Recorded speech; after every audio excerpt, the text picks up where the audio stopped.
Ay, hopya guys. Yan. Hopya ni Marco Tolome.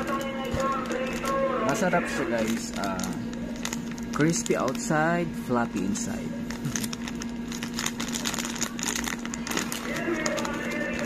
This is homemade hopya ng mama niya. Yan. O diba? Wow. Masarap siya.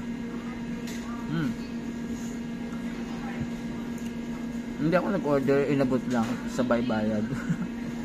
Nabudol ako. Pero masarap sa pamig. Malaki pa.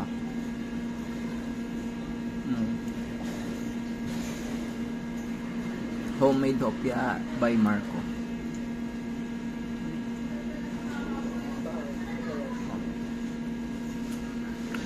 Worth the price.